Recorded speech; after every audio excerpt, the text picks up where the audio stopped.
अरे साजलन रंजित हो पापा अपन बारियात हो। अरे धरती असमान हो शोभा थर थर कांपे हो। अरे धरती असमान सब थर थर कांपे हो। अरे धरती असमान हो शोभा थर थर कांपे हो।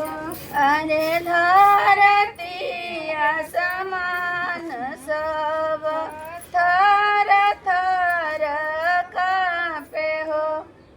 अरे साजलनी कौन हम तारे लिखी जाता है ना दल हाँ वो ये कौरी कुल पापा के नाम है ना भैया के याद कर कौन हो भैया ऐसे ही कर। अरे रोवे नानी लालन हो पापा हमू के देलू माला अरे रोविलन कमलेश हो पापा मुख दे रुमाल हो। अरे रोवे नानी लालन हो भैया हमू देलू माला अरे रोविलन भूपेंद्र भैया मुख दे रुमाल हो।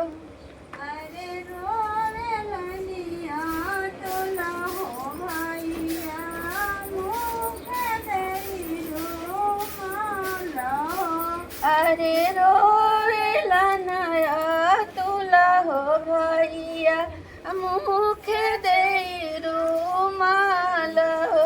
अरे हमारा ही कोठिया में आगिनी धागा कली हो।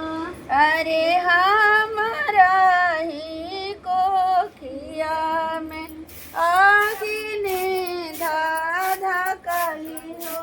अरे हमारा ही कोठिया में दिया लिया तारा अरे हमारा ही कोखिया में धिया जनम ली हो। अरे बेटी ले दामाद होइले घरवा कइलनि सोन हो। अरे बेटी ले दामाद अहिले घरवा कइले सुन हो। अरे बेटी ले दामाद होइलनि घरवा कइलनि सोन हो। अरे बेटी ले दामाद अइलन घरवा कइलन सुन हो।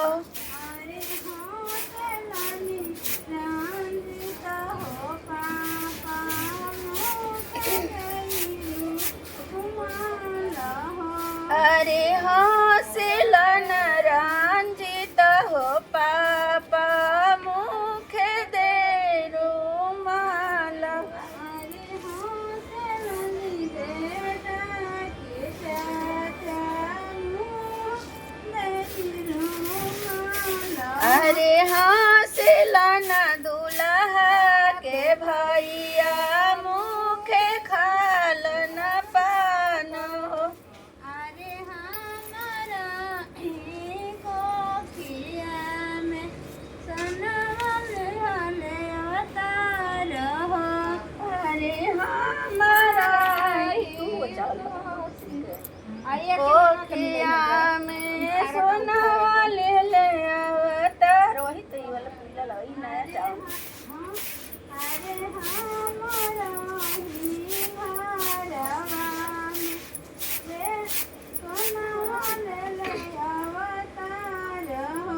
अरे हमारा ही घर में बेटा ले ले अवतार हो। अरे बेटा ले पा कही